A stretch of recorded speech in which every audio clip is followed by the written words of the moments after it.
አሰላሙ አለይኩም ወራህመቱላሂ ወበረካቱ። እንዴት ናችሁ? ሰላም ናችሁ ወይ? የሰኢድና የሱመያ ፋሚሊዎች እንዲሁም ደግሞ አሁን የምታዩ በሙሉ እንዴት ናችሁ? ሰላም ናችሁ? እኔ ዛሬ ድጋሚ በሌላኛው ቪዲዮ የመጣሁትኝ የዚች የአያንቱ ወይንም ደግሞ የበረኪና ነገር በጣም ስለገረመኝ ነው። በጣም ጥጋቧ ልቧ ላይ ነው ያለው እና በጣም ተገርሜ ነው ድጋሚ ቪዲዮ ሰራላችሁ የተገደድኩት ማለት ነው። ለእሷ ልኳ ልነግራት ነው የመጣሁት ድጋሚ እና በጣም ያዙኝ ልቀቁኝ እያለች ነው። በጣም ያዙኝ ልቀቁኝ እና እኔ ትናንትና በመጀመሪያ ደረጃ እንዴት ናችሁ? ውድ ሀገሬ ልጆች በያላችሁበት ቦታ ሰላምታችሁ ይብዛ። ሲቀጥል ደግሞ የሰኢድን እህት ሰምታችኋታል። የሰው ልጅ በምናምን አለው መሰላችሁ? የሰው ልጅ ለሀቅ ሲቆም ደስ ይላል። በቃ ማንም ሰው በዚህ ምድር ላይ ተፈጥሮ ለሀቅ ለእውነት በቃ ፈጣሪውን ፈርቶ ለእውነት የሚቆም ሰው የመሰለ ነገር የለም እና ላይ አትሊስት እሷ ወጥቷ መናገሯ አሪፍ ነው ብዬ አስባለሁ። የተሻለ ነው ብዬ አስባለሁ እና እስቲ ትንሽ እንስማት። ለቀቀችው ቪዲዮ ሳየው እንዴ እች ልጅ ከኋላማ የሆነ ነገር አለ፣ እንደዚህ በጣም እንደዚህ ተሰማት፣ የሆነ ነገር አለ። ጡሽ ናት። ላይክ እኔ ምን አስቤ ነበር መሰላችሁ? እንደውም ብቻ ላይክ ልጁ በአጋጣሚ ማይተዋወቁ ሆኖ በአጋጣሚ መቶ ፕራንክ ሲያደርጋት አይደል አግባኝ ምናምን ያለችው። ምናልባት ወንዶች የእሱ ጓደኞች ምናምን በቃ ሊበቀሉት ፈልገው በእሷ ተጠቅመውበት ይሆን እና እኔ እስኪ አንዴ ቪዲዮን አይተን ተመልሰን እንመጣለን። ያላያችሁ ከኔ ጋር ቪዲዮን አንዴ አይተን ተመልሰን እንመጣለን። ቪዲዮ ራሱ መስራት ሳልፈልግ ለዛሽ ተንከሲስ ለተረገመች ሴትዮ ይሄን ቪዲዮ መስራት ፈጣሪ አምላክ ይርገምሽ። ለሰው የተመኘሽው ላንቺ ይድረስ። የራስሽን ኃጢአት ነው ለሰው የምትናገሪውና ራስሽ ነሽ ተንከሲስ በባይዘው ማለት ነው። አለብኝ ግዴታ ነው ብዬ መጣው ማለት ነው። እኔ ምልሽ እመቤት ሱመያ እመቤት ልበልሽ እንጂ እመቤት ሱመያ በጣም የጠገብሽ ወጥ የረገጥሽ አልመሰለሽ? በጣም እኮ የጠገብሽ። ምን ነው የምትዩ? ምን መሆን አምሮሽ ነው? ደግሞ አይባልም ወጥ የረገጥሽ አይባልም። በሀገራችን ባህል ምግብ አይረገጥም። ምትዩ ስታጭ መተሽ ወጥ የረገጥሽ ምንድን ነው? በዚህ ደረጃ ሴትነትሽን እንድታወርጅ ያደረገሽ ምን ማለት? ለምንድን ነው ባለቤት የምታሰቃዩ? እኔ ደግሞ አዩ ያልኩት ነገር እንደሚሆን ታውቂያለሽ። እንኳን ሳልናገር ተናግሬ እንኳን ምን አይነት ሰው መሆኔን ታውቂያለሽ። እኔ እንዴት አባሽ ነው የምታውቀው? አብራሽ አልኖረች። የምታውቅሽ እንደ ማንኛውም ሶሻል ሚዲያ እንደዚህ እንደምንተያየው ሚዲያ ላይ ነው። እኔ ታውቂኛለሽ። ኧረ ልፈራ አይደለም እንኳን መፍራት አይደለም ምንም ልታረግኛች። ምክንያቱም ታውቂያለሽ በረኪና ጠጥቼ የተረፍኩ ሰው ነኝ። በረኪና ጠጥቼ ገልብጬ የተረፍኩ ከሞት የተረፍኩ ሰው ነኝ። በደንብ ጠንቅቀሽ ታውቂኛለሽ ከማንም በላይ። ይሄ ደግሞ አዩ አይደለም። በታሪካችሁ አይታችኋል። አንድ ሴት አንድ ወንድ ሁለት አግብቶ እንደዚህ ሲደባደቡ ላይክ አሁን እኮ ሁለቱም እየተጣሉ ነው። እሷም ትበልሳለች፣ እቺም ትበልሳለች። ሰኢድ እዛ የመን ቁጭ ብሎ እንደዚህ ጫት እየቃመ ተዝረክርኮ አይኔ እያየ ዝም ብዬ አልቀመጥ። እንዲህ እየተጫወትሽበት ዝም ብዬ አልቀመጥ። ዝም ስልሽ ያጫውትሽ እሺ። ላይክ ተዝረክርኮ ራሱን ጥሎ ምንም አትወጁም። ሰኢድን አይደለም ራስሽን አትወጁም። በነገራችን የሚወድ ሰው ለሚወደው ክብር ይኖረዋል። ገባሽ? አሁን እየሰደብሽ ያለሽው ሚስቱን የልጆቹን እናት ነው። ገባሽ? እሱ ደግሞ ልጆቹ ነገም ቪዲዮ ሲያዩት ይጠይቁታል። እንዴት እናታችንን ታሰድበናለህ በእንደዚህ አይነት ሴት ብሎ ይጠይቁታል። እንደው ነገር ልጆቹ ከፍ ብሎ ሲያድጉ አንቺንም ይጠሉሻል እንደው አንድ ላይ የምትኖሩ ከሆነ እና ያንቺ ሲለያል ጀመረ ሚስቱ ነች፣ አክብሪያት፣ ምንም ነገር አትናገሪ። እንግዲህ እንደሰማችሁት ነው። ይህን ያህል ደረጃ ደርሳለች በረኪና ማለት ነው። ማነሽ? ቆይ አንቺ ማን ፈቶ የለቀቀሽ? ማነሽ አንቺ? እውነትም ማን ነው ፈቶ የለቀቀሽ? ሀይባ ያጣሽ እንዴ? ምን ነው ከረባት ይቋጭልኛልሽ? ምን ማለት ነው ከረባት ይቋጭልኛልሽ? በጣም በቃ በህይወት ሰምቼ ባላውቀው ስም አባባል ከረባት ይቋጭልኛልሽ። የምሬ ነው የምልሽ። እና በጣም የሚያረግሽን ያሳጣሽ። እኔ ልክ ልክሽን እነግርሻለሁ። የኔ ምላስ ጤፍ ይቆላል። እሺ የኔ ምላስ ይላሉ። እቺ እንዲህ ትላለች የምትለዋን ቃል እናንተ ላይ ልጅ እያላችሁ ማለት ነው ተቆጥታችሁ ተገርፋችሁ ያደጋችሁ እንዴት በዚህ እድሜያችሁ እንዲህ ትላላችሁ ምናምን ተብላችሁ አታውቁም? ስንልሽ እኮ ይሄን ያህል ፈርተን ወይ ሌላ ነገር አይደለም። እኛ ዝም ያለበት ልጃችን ስለሆነ ወንድሜ ስለሆነ ቤተሰቦቹ በጣም አክባሪ፣ እኛ የምናከብረው ተከባብረን የምንኖር ሰዎች ስለሆንን ነው ዝም ያልኩሽ እንጂ ፈርችሽ አይደለም። ምን አይነት ሴት ነሽ? ማን በጣም እንደዚህ አይነት ሴት ማለት መንገድ ላይ ተወልደው ያደጉ ሴቶች ታውቂያለሽ? ይሄ በጣም ሼም የሌላቸው ሰው ይሄ ሉኝታ የማያውቁ ፈራ እግዚአብሔር እንጃ መንገድ ላይም ተወልደው አሁን አንዳንዴ ዱርዬ የምትሏቸው መጥፎ ላይ እኛ ዱርዬ ምናምን የምንላቸው ሰዎች በጣም ስነስርዓት ያላቸው ናቸው። ብዙ ነገር እቺ ግን ምን እንደሆነች አላውቅም። የዚችኛዋ ከሰው ሁሉ የተለየ ነው ድርጊቷ ሁሌ ማለት አንዳንዴ እኮ በማያስጠቃባችሁ ወይ ታወራላችሁ አይደል እንዴ? የዚህች ናቸው በጣም ያረግሽን ያሳጣሽ። አንድ እናት የሁለት ልጅ እናት ባለትዳር ላይ እንደዚህ አይነት ልብሽን ነፍተሽ ደህና ነገር እንደሰራ ደህና ነገር እንዳደረገ ወይ ደግሞ ደህና ነገር ውስጥ እንዳለ ሰው ለአደባባይ ለሚዲያ ለህዝብ ለማህበረሰቡ የምትናገሪው የምታሳዩን ነገር እሷ ላይ የምትደነፊው ነገር ወይ ወንድሜ ላይ እንደዚህ የሚያደርግሽ ነገር ማን ስለሆንሽ ነው? ደግሞ የገረመኝ ነገር እኔ እኮ በረኪና ጠጥቼ የተረፍኩ ሰው ነኝ ምናምን ነገር እና እንደ ጀብዱ እያወራሹ ነው። በረኪና የሚጠጡት ባይዛው በብዙ ላይክ በህይወት አለመስተካከል ያሉ ሰዎች በብዙ ነገር አንዳንዴ እንዲህ ያደርጋሉ። እኛ ሀገር በደንብ እንደዚህ አይነት ነገር ራሳቸውን የሚያጠፉ ሰዎች አሉ አይደለ? ያንቺ ግን ልታፍሪበት ነው የሚገባው፣ ልትደበቂበት ነው የሚገባው። ባለትዳር የሁለት ልጆች አባት የሆነ የልጅ አባት ባል የሆነ ሰው ጋር ሄደሽ ካላገባኝ ራሴን አጠፋለሁ ስቲ እንደዛም ደግሞ እሺ ብለሹ ምናምን አንዳንድ ሰዎች በውስጥ ተደብቆ ምናምን ይሰራሉ። አንቺ እኮ በይፋ በአደባባይ ወጥተሽ እንዲህ ስታወሪ ችግርሽ አንቺ ህይወትሽ የሚቀየርልሽ ስለተመቸሽ በረኪናው ተመችቶሻል።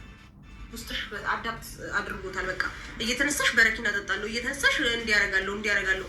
ማንን ነው የምታስፈራሪው እንዴ? የፈለግሽውን መሆን ትችያለሽ። አሁንም ቢሆን ወደፊትም ቢሆን የምነግርሽ ስርዓትሽን ያዥ፣ ልክሽን ወቂ። ኦኬ? እኔ የምነግርሽ ልክሽን ወቂ። ደግሞ ወደ የመን መጣልሻለሁ፣ ጠብቂ፣ ታያለሽ። እኔን ስለምትፈሪኝ ነው የሸሸሽው ምናምን ነገር። አንደኛ ነገር እንዳንቺ አይነት አውሬ እንዳንቺ አይነት ባለጌ በጣም እንትን ትፈልጋለች፣ ግርግር፣ በቃ ማጣላት፣ መደባደብ ምናምን በቃ ላይ ልጁን በሆነ ነገር መወጠር። መቼስ የምትወደው ቢሆን የምታፈቅረው ቢሆን ትክክለኛ ሴት ልጅ ብትሆን ይህ ልጆቹን እንዲያገኝ እሷም ዋጋ ትከፍላለች እንጂ እንዴት ነው በዚህ ደረጃ? እሷ እኮ እሱና እሱ እኮ አይገናኙ። ላይክ እሱ እኮ አሁን እኮ እንደው በእስልምና እኩል ነው። የሆነ ጊዜ ከእሷ ጋር የሆነ ጊዜ ከእሱ አሁን ረጅም ጊዜ ከእሷ ጋር ተቀምጧል። ቢሄድስ ቢያገኛቸውስ ቢፈልጋቸውስ? ለምንድን ነው በዚህ ደረጃች ሴትዮ እንደዚህ የምትሆነው? ሰው ባህሩ ራሱ ይክድሻል። ገብቶሻል? ባህሩ ራሱ እዛው አፍኖ ነው የሚያስቀርሽ። ባህር ውስጥ ነው እዛው የምትቀሪው። ወደ የመን ራሱ አደርሽም። እስቲ አንቺ ጀግና ወንድ ኮንሽ እስቲ የመን ድረሺ። ብር እንደሆነ አላማሽና ታርጌትሽ በደንብ ነው የምናውቀው። ብር ነው ችግርሽ። አንቺ ህይወትሽ እንዲቀየርልሽ ብር በሱ ላይ ያስታከሽ ቤተሰብ በጥብጠሽ ምናምን። ይሄ ግልጽ ነገር ነው። የተላክሽበት ምክንያት አለሽ። ደግሜያውንም ነግርሻለሁ ማለት ነው። እና ችግርሽ ደግሞ ይሄ ከሆነ እኛ 5 10 ማሰባስበን እንድትረጂ ማድረግ እንችላለን። ቤተሰብ ገባሽ አይደል? እንደዛ ማድረግ እንችላለን። አርፈሽ ቁጭ አዎ በይፋ ይሄንን ያክል ብር ስጡኝና ከህይወታችሁ ልውጣ ብትይ እሱም አንድ ነገር ነው፣ ተሰብስቦ ይሰጥሻል። ችግሯ ምን እንደሆነም አይታወቅም። ብር ብቻ ነው ብላችሁ ታስባላችሁ? ምንድነው ችግሯች? ሴትዮ ታውቃላችሁ ምን እንደሆነ ችግሯ? እንዲህ ስታዩት ምን ተረዳችሁባት? እስቲ ጻፉልን። የመን ምናምን ብለሽ የሰው ህይወት አትበጥብጪ። ድጋሚ አገር ቤት አልበቃ ብሎሽ ድጋሚ ተነስተሽ የመን በጣም የምትገርሚ ሰው ነሽ። በጣም ማለት ነው። በቃ ዝም ስላለሽ ብቻ እዚህ ደረጃ። እስኪ ደግሞ ቪዲዮን ድጋሚ የሚላት ሁለተኛ ነገር ደግሞ የሰው ልጅ ነሽ፣ እንደ ሰው ታስቢያለሽ። እንደ ሰው እኔ እኮ ማይገባኝ ለምንድን ነው የምታዛት? ማነች? ሱመያን እኮ ሊናገር የሚችለው ሰይድና ሰይድ ብቻ ነው። እሷ እኮ አርፎ መቀመጥ ነው ያለባት እንደ ሁለተኛ ሚስት። አውዝ ቢላ ምን ይሸጣል? እንዴ ያለሽ ምን ነክቶሽ ነው? ለምን እንዴት ታረጊያለሽ? ከማንም በልጠሽ ከማንም ተሽለሽ አይደለም። ከማንም ልበልጭም ልትሻይም አትችይም። ካንቺ ትበልጣለች፣ ካንቺ ትሻላለች። በጣም ስነ ስርዓት ራሷን የምታከብር በብር የማትገዛ ባሏን በእውነተኛ ማንነት ገዝት ፈልገው ስላገባችሁ ማለት ነው። ምንም ሳይኖራችሁ የተጋቡ እዚህ የደረሱ ለፍተው ሰርተው ስለሆነ አንቺ በሰው ተንጠልጥለሽ ነው ህይወትሽ እንዲያድግልሽ የፈለግሽው። ገባሽ? እኔ ደግሞ ነግሬሻለሁ። ባለቤቴ እንደዚህ እየተሰቃየ ነገር እያረገ እንዲኖር የሰው ባል ሆነሽ እሱ እኮ ሚስት አለው ሁለተኛ ሆነሽ ማረጋተሽ በሁለተኛ ደረጃ ተቀምጠሽ አልፈልግም። ገባሽ? ሁሌም ቢሆን የምናገረው ነገር ነው።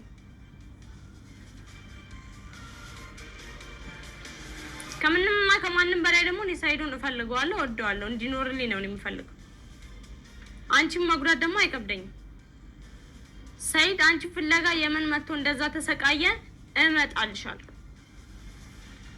ዛሬ ነገ ሳልል ፓስፖርት የሚያወጣልኝ ሰው ልጣ እንጂ በቀይ ባህር አድርጌ ድሬዳዋ መጥቼ በቀይ ባህር አድርጌ ጠፍቼ አንቺ ጋር መምጣት አይከብደኝም። ገባሽ? እንደ ሞልወያ እንዲዘግዝቄሽ የማዳም ሞልወያ ነው ማድረግሽ። እኛ በኮሜንት እየገባን እንደ ሞልወያ እየዘቀዘቅን እንወለውልሻለን። እሺ አንቺ ነሽ እሷን የማዳም ሞልወያ የምታረጊያት። አፈርቢ አንቺ ሰው ሆነሽ እንዲህ ሰይድን ታሰቃያለሽ። ሰውማ ሆነ እኮ ነው፣ በልጣሽ እኮ ነው። አሁን እኮ ምንም ሳትልሽ ወጣ እንኳን አንድ ቃል ሳትናገርሽ ነው እንዲህ ቅጥል ርር የምትይው። አቤት ሁለተኛ ሚስት መሆን፣ አቤት ማረር። ሁለተኛ ሚስት መሆን ምናምን አይደለም። ሳትፈቀሪ ሳያፈቅርሽ ያገባሽ ወንድ እንዲህ ነው የሚጫወትብሽ። አየሽ፣ ስለሚፈልጋት ነው እሷ እዛ ትበለው እየተነሳ የሚሄደው። ስለዚህ ሳትፈቀሪ ስላገባሽ ምንም የለም፣ የሚናገረኝ ሰው የለም ብለሽ ጠገብሽ እኮ ቃዘንሽብን። እኔ አለቅሽ። የአረቦቹ ሞልወያ አድርጌሽ ነው የማዳም ሞልወያ አድርጌሽ እዛ እንደ ሞልወያ ይጠቀሙሽ። አንቺ ድንጋይ ራስ አላበዛሽውም እንዴ? ዝም ስልሽ እኔ ለልጆችሽ ብዬ ነው ያከበርኩሽ እንጂ ፈርቼሽ አይደለም። ይሄን ወቂ። እኔ መቼም አልፈራም፣ ማንንም አልፈራም። አንድ ፈጣሪ ነው እኔ የምፈራው። ገባሻ? ባለቤቴ ደግሞ አንድ ነገር ይሁን ልንገርሽ፣ መጣውልሽ በቃል አድርጌ ድሬዳዋ መጥቼ ከድሬዳዋ ደግሞ በቀይ ባህር አድርጌ የመን መጥቼ እኔ ፊት ለፊት መጥቼ ነው ካልተጫወትኩብሽ አዩ ምን አለሽ በይ። እኔ ከለቀኩሽ አንቺ እና እንደሰማችሁት ነው። ቪዲዮውን አይታችሁታል። በጣም በሚገርም ሁኔታ በጣም ተወጣጥራ ልቧ ራሱ እስኪፈነዳ ድረስ የምትናገረውን ሁላ እስከማታቅ ድረስ ነው እየተናገረች ያለችው። ዛችዋ በጣም ልክ የለሽ ነው። እና እስኪ የምትሆኚውን የምታመጪውን እናያለን። ግን በልክ አድርጊው። ሙልቤ አድርጌሽ ወልውዬሽ እንደ እንጨት እንትን ብዬሽ ምናምን ነገር። አንቺ ሲጀመር መንደሪ ነሽ። ቅድም እንደነገርኩሽ መንደሪ ነሽ። እሷ ግን በጣም ብዙ አላማ ያላት ሰውና ልጆቿን ማሳደግ የምትፈልግ ሴት ናት። አንቺ ሳትወልጂ ገና እንደዚህ አቅምሽ የተሟጠጠ እንደሆነ ታስታውቂያለሽ። እሷ ግን በጣም ብዙ አላማ ያላት እናት ናት፣ ልጅ ናት። ገብቶሻል አይደለም? እና ልጆችሽን ፈርቼ ነው ምናምን ሁለተኛ ሚስት ተብለሽ እኮ ነው ያገባሽ አይደል እንዴ? አይንሽን በጨው አጥበሽ ሁለተኛ ሚስት ተብለሽ ነው ያገባሽ። ይሄ እንኳን ትንሽ አያረጋጋሽም? ማክበር ነበረብሽ እኮ። በእኛ ባህል እኮ ይከበራል የመጀመሪያ ሚስት። ገብቶሻል? ማክበር ነበረብሽ። እንኳን እንደዚህ ልትደነፊ ቀርቶ ማለት ነው። እና በጣም ጭራሽ ባንቺን ብሶ እንዴት ሆኛለሽ፣ እንዲያረግሻለሁ፣ እንዲያመጣለሁ ምናምን ነገር ምንም ነገር ማድረጋችን እንኳን አይደለም ልታደርጊ፣ ይሄን ለተናገርሽው ራሱ ዋጋ ትከፍያለሽ። እኔ ዋጋ አስከፍልሻለሁ። እኔ እዚህ ቁጭ ብዬ አስከፍልሻለሁ ዋጋ። ገባሽ አይደለም? ታያለሽ። እኔ ትልቅ ዋጋ አስከፍልሻለሁ። እንደዚህ በመናገር አይደለም በተግባር አሳይሻለሁ። እና ከልጆች እናት ላይ ወረድ በይ፣ ከወንድሜ ላይ ወረድ በይ። ገብቶሻል? ከሰው ፋሚሊ ውጭ ያንቺ በጣም አታፍሪም እንዴ? እኔ በጣም ላንቺ አፍርኩ። ጓደኛ፣ ቤተሰብ፣ ዘመድ አዝማድ የለሽም? የሚመክርሽ ሰው የለሽም? ምን አይነት አይን አውጣ ነሽ አንቺ እንዴ? ምነው ሀይዋ ያጣሽ? እውነት በጣም አይን አውጣ ሰው ነሽ። እንግዲህ ተመልካቾች አይታችኋል። ጋይስ ሰብስክራይብ፣ ላይክ፣ ሼር፣ ኮመንት እያደረጋችሁ አበረታቱኝ። በህይወታችሁ እንደዚህ አይነት ሴት እንዳትሆኑ፣ እንደዚህ አይነት ሴትን ፈጣሪም አላህም ምንም እንዳይሰጣችሁ። እችኛዋ እኔ ሰው አይደለችም። ሚዲያ ላይ ወጥተን መሰዳደብ፣ አፍላፊ መካፈት አንፈልግም። እኔ ስፔሻሊ አልፈልግም። ለምን ዝም ብሎ የሚሳደብ ሰው የረከሰ ሰው ስለሆነ ማለት ነው። ግን አንዳንዴ ደግሞ እንደዚህ አይነት ሰው ከሰውነት ባህሪ ከሰውነት ማንነት ወጥተው የሚመጣባችሁ ሰዎችን ስታዩ ምን ታደርጋላችሁ? ልትናገሩ ነው ማለት ነው አይደለ? የሆነ በቃ ሳትፈልጉም በግዳችሁ መልስ ትሰጣላችሁ። እና ይሄ ቤተሰብ ማስናቅ፣ ቤተሰብ ካላት እናት፣ አባት፣ እህት፣ ወንድም፣ ዘመድ አዝማድ፣ ሰፈር ራሱ በጣም በቃ የሚያስንቅ መጥፎ ነገር፣ ለሴት ልጅ ራሱ ክብር የሚያወርድ ነው። አንዳንዴ ነገሮችን ቀስ ብሎ በተረጋጋ ህይወት ማካሄድ ይቻል ነበር። እና ወዳው ነው እንዳይባል ምንም አትወደውም። ሰው ለሚወደው ሰው ምንም ያህል ድረስ ሄዶ ዋጋ ይከፍላል። ገባችሁ አይደለ? እና ከዛም አልፋ ስድቧ ማለት ሰው ምን ይለኛል አትልም። ራሱ እንደው ባልየው ራሱ ይህን ሳይ ምን ሊያስቀምጥ እንደሚችል ምንም ቢሆን የልጅነት ሚስቱ ነሽ፣ ምንም ቢሆን የስደት ሚስቱ ነሽ፣ ምንም ቢጣሉ አንድ ላይ መሆን ባይችሉ የልጆቹ እናት ነች። እና የልጆቹን እናት በዚህ ደረጃ ማዋረድ ማለት የራሱን ልጅ ማዋረድ ማለት ነው። እና ፈጣሪ ከእንደዚህ አይነት ሴት ይሰውራችሁ። እቺ ሰው አይደለችም፣ መንደር ላይ ሰው አይደለም። እውነት ከሰው ማህፀን አይደለም የተፈጠረችው። የሆነ ድንጋይ ዛፍ እንኳን የራስ በቃ ዛፍ ራሱ እኮ ደስ የሚል ነገር ነው አይደል? የሚሰጠን ነገር አለ ምናምን። ሲዋለዱ እየተያያዙ ያደጉ ንፋስ ይሰጡናል። እቺ ድንጋይ ነች፣ የማይገባት ድንጋይ ነው። እናቷ ድንጋይ ነች። እናት ሰው ሳትሆን ድንጋይ ወልዶ አስፋልት ላይ ጣሉት ነች። እና ለማንኛውም ብዙ አበዛውባችሁ። ዛሬ ሰብስክራይብ፣ ላይክ፣ ሼር፣ ኮመንት እያደረጋችሁ አበረታቱኝ። በያላችሁበት ቦታ ፈጣሪ ሰላማችሁን ያብዛላችሁ ባይ